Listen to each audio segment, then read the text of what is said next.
महाराष्ट्र में राष्ट्रवादी एनसीपी के अजीत पवार गुट के बड़े नेता बाबा सिद्दीकी की गोली मारकर हत्या कर दी गई। यह हत्याकांड तब हुआ जब बाबा सिद्दीकी दशहरे के पर्व पर अपने मुंबई ऑफिस के सामने पटाखे जला रहे थे, जहां 3 हमलावरों ने बाबा सिद्दीकी पर गोली बरसाई। आनन फानन में उन्हें लीलावती अस्पताल ले जाया गया, जहां उन्हें मृत घोषित कर दिया गया।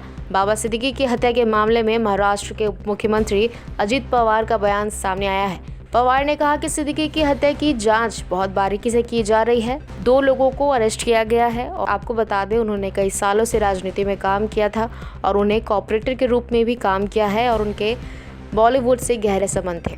जो घटना हुई बम्बई में, वो हमें तो बिल्कुल विश्वास नहीं हो रहा है कि ये घटना हुई है, लेकिन हमारा एक नेता बाबा सिद्दीकी ये बहुत सालों से पॉलिटिक्स में काम कर रहे हैं। यहाँ बम्बई में उन्होंने कॉर्पोरेटर के नाते भी शुरू में काम किया 10 साल, और उसके बाद कांग्रेस के एक एमएलए के नाते भी उन्होंने 99, 2004, 2009 ऐसे 3 टर्म वो चुनाव जीत के आए। बहुत अच्छा असेंबली में भी उनका काम था, मैंने खुद देखा। मिनिस्ट्री में भी वो थे, मिनिस्ट्री में भी उनका काम बहुत अच्छा होता था। जो भी उनका डिपार्टमेंट है, उनके डिपार्टमेंट का पूरा स्टडी करके लोगों को कैसी मदद हो सकती है, इसके बारे में वो ज्यादा ध्यान देते थे। और कल जो घटना हुई है, वो घटना आज तक हमें विश्वास नहीं हो रहा है कि ऐसा कुछ हुआ है, लेकिन पुलिस डिपार्टमेंट ने तुरंत उसके बारे में जानकारी शुरू की है। 2 लोगों को उनके हाथ में लगे हैं, 2 लोग, और भी कुछ लोग हैं। उनको ढूंढने के लिए, उनको लाने के लिए 5 टीम पुलिस डिपार्टमेंट ने लगवाई है और अलग अलग स्टेट में उनको भेजा है। सीएम साहब भी इसके ऊपर उनका ध्यान दे रहे हैं, खुद होम मिनिस्टर भी दे रहे हैं और मेरा भी है, हमारे बाकी साथियों का भी है। और जल्द से जल्द पता चलेगा कि एग्जैक्ट ये सब करने का कारण क्या है, किसने ये सब सुपारी दी, किसने ये सब किया। इसके बारे में तुरंत नहीं, लेकिन 1-2 दिन में ही पता चलेगा, ऐसा मुझे विश्वास है। और आज 8:30 बजे बड़ा कब्रिस्तान मरीन लाइन्स में जो है, वहां उनको दफनाया जाएगा। सरकारी इत्मीनान दफनाया जाएगा राजकीय सम्मान से। और उसके बारे में भी गवर्नमेंट ऑफ महाराष्ट्र ने ऑर्डर्स निकाले हैं।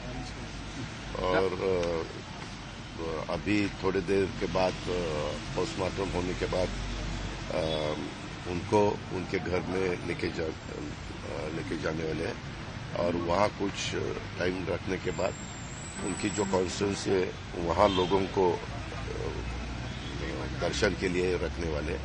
और फिर बाद में रात को 8:30 बजे ये सब उनके दफनाने की पूरी ये हो जाएगा। दादा, अपोजिशन लीडर यहाँ आए थे, उन्होंने कहा कि कानून व्यवस्था फेल हो चुकी है, पूरे महाराष्ट्र में सबको बुलेट प्रूफ जैकेट दे देना चाहिए क्योंकि सरकार और ये सब फेल है, सबको इस्तीफा देना चाहिए। देखो, वो तो बोलेंगे ही बोलेंगे, ये ऐसे अब बिल्कुल नहीं होना चाहिए था। अभी अपोजिशन वालों क्या बोलेंगे, वही बोलेंगे, लेकिन हमारा काम है कानून ठीक रखना, कानून व्यवस्था ठीक न रखना, और उसके बारे में और भी जो भी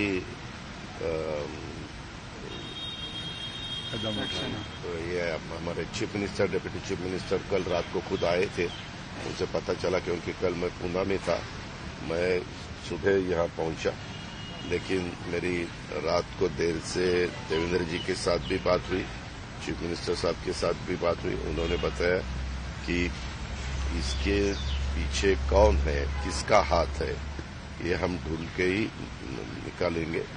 हम जरूर इसका बंदोबस्त करने वाले हैं जिन्होंने ये सब कदम उठाया। और अपोजिशन वालों को जो भी बोलना है वो बोल सकते हैं, लेकिन मेरी इतनी उनको विनती है कि अपना एक साथी, उन्होंने कांग्रेस में भी काम किया, हमारे महाविकास आघाड़ी में भी उन्होंने काम किया, अभी राष्ट्रवादी कांग्रेस में आके वो महायुति का भी एक घटक बने थे और अच्छी तरह से काम करने की उनकी कोशिश थी। वो स्पीच भी अच्छी तरह से देते थे। उनके एरिया में कुछ कार्यक्रम भी हुए, वहाँ लोगों ने बहुत अच्छी तरह से रिस्पांस दिया था। मैं खुद था, प्रफुल्ल भाई थे, बाबा थे, जिशान थे, सब हम थे। लेकिन जो नहीं होना चाहिए तो हुआ, इसका हमें बहुत दुख है।